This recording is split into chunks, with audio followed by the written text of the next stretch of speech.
The clink of champagne flutes shattered the air, a brittle sound that pierced the warm hum of the restaurant.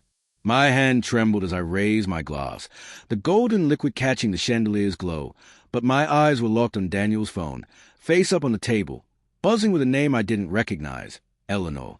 Our daughter, Lily, laughed at something her brother, Max, whispered, oblivious to the way my heart lurched. 23 years of marriage, a family built on promises. And tonight, surrounded by velvet drapes and candlelight, something felt wrong. Daniel's smile was too wide, his laughter too loud, as he toasted to us forever.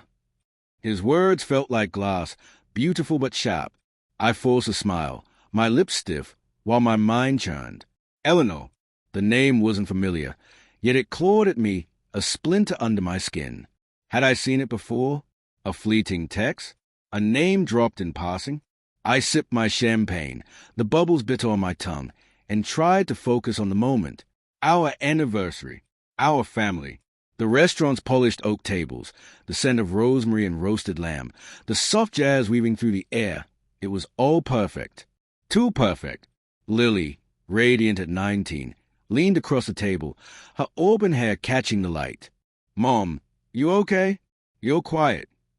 Her voice was gentle, but her eyes searched mine, sharp like her father's. I nodded, my throat tight, just savoring this. I lied, my gaze flicking to Daniel. He was cutting into his steak, his movements precise, but his phone buzzed again. Eleanor. The screen lit up, then dimmed, but the name lingered in my vision like a bruise. Max, 21 and all confidence, raised his glass. To Mom and Dad, the blueprint for love. His grin was earnest, but the words twisted in my chest. Blueprint. Had it ever been real? I glanced at Daniel, his hazel eyes crinkling as he met my gaze. For a moment, I saw the man I married, the one who would dance with me in our tiny apartment, who would held my hand through Lily's fevered nights. But then his phone vibrated again, and the moment cracked. "Work?" I asked, my voice lighter than I felt, testing the waters. Daniel's hand paused mid-cut, his knife glinting under the low light. "Yeah, probably," he said, too quickly, tucking the phone into his pocket. His smile didn't falter, but it didn't reach his eyes. I wanted to believe him. I wanted to cling to the version of us that laughed over burnt dinners, that built a life brick by brick. But the air felt heavy now, like the moment before a storm. The waiter swept by, refilling our glasses, his crisp white shirt a blur against the burgundy walls. I watched Daniel's fingers drum on the tablecloth, a nervous habit he'd had since college. Why was he nervous? My mind spiraled, picking apart memories. Late nights at the office. A new cologne I didn't buy. The way he'd started locking his phone. Each thought was a pebble, small but piling up, threatening to bury me. "Dad, tell the story about how you proposed," Lily said, her voice pulling me back. She loved that story. The rain-soaked park, Daniel fumbling the ring, me laughing through tears. Daniel chuckled, launching into the tale, but his words felt rehearsed, like a script he'd memorized. I studied him, searching for cracks. His hand grazed mine, warm and familiar, but I flinched. Did he notice? His eyes flickered, just for a second, before he turned back to the kids. I excused myself, my heels clicking on the polished floor as I headed to the restroom. The hallway was dim, lined with framed art, the air thick with the scent of lavender. I leaned against the sink, staring at my reflection in the gilded mirror. My face looked older tonight, the lines around my eyes deeper, my dark hair framing a woman I barely recognized. "You're being paranoid," I told myself. 23 years, 2 kids, a house filled with memories. Daniel wouldn't. He couldn't. But doubt gnawed at me, a hungry thing. I pulled out my phone, my fingers trembling as I opened our shared calendar. There it was, dinner with Eleanor, 7 p.m., last Tuesday. My breath caught. He'd told me he was working late. I believed him, hadn't I?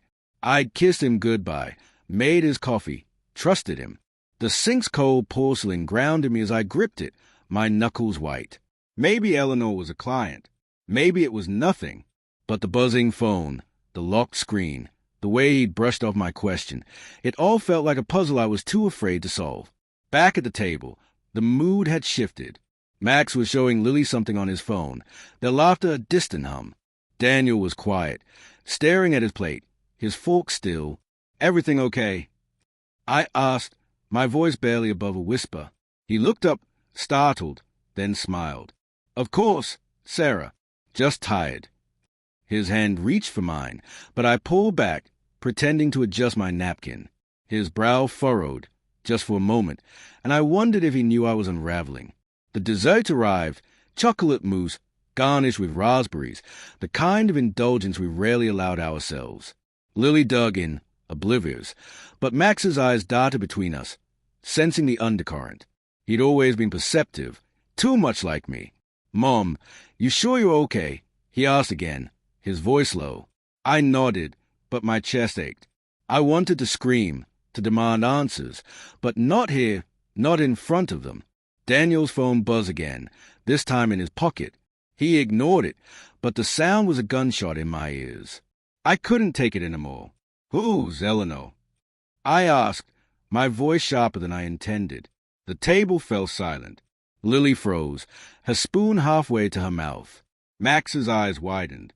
Daniel's face went pale, his fork clattering against the plate. "Sarah, it's not—" he started, but I cut him off. "Don't lie to me." My voice trembled, but it held a strength I didn't know I had. The restaurant's hum faded, the clatter of dishes, the murmur of other diners, all gone. It was just us, the air thick with unspoken truths. "She's a colleague," he said, his voice steady but too careful. "We're working on a project. That's all." His eyes pleaded with me to believe him, but they were the same eyes that had lied about late nights, about dinners, about who he was becoming. "Then why is she texting you at 9 p.m. on our anniversary?" I pressed, my heart pounding. Lily's gaze darted between us, her face crumpling. Max reached for her hand, but his eyes were on me, filled with a mix of fear and understanding. "Sarah, let's talk about this later," Daniel said, his voice low, almost a growl. But I couldn't stop. The dam had broken. "No. Tell me now." My hands shook, my nails digging into my palms. The restaurant felt like a stage, every eye on us, though no one was watching. He sighed, running a hand through his hair, a gesture I'd once found endearing. "It's nothing, okay? Just work. You're making a scene." But his words were hollow, and I saw it then, the guilt in the set of his jaw, the way his eyes wouldn't meet mine. I stood, my chair scraping against the floor. "I need air," I said, my voice breaking. I stumbled toward the exit, the restaurant's warmth suffocating me. Outside, the night was cool, the city's pulse a distant roar. I leaned against a brick wall, my breath ragged, tears burning my eyes. 23 years. How had it come to this?